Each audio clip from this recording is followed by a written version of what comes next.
Sadurunge tak pasrahke tak cerita sithik. Kenapa iki kok tak pasrahke sedulur? Sing lagi ketemu.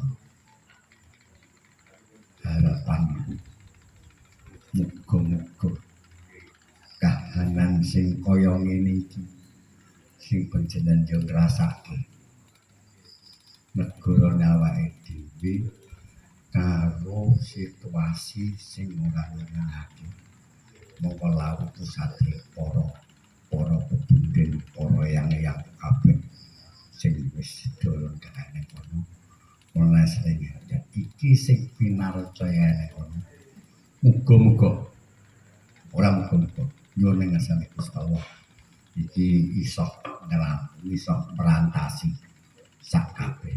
Amin. Kabeh iso bantu karo aku duluan.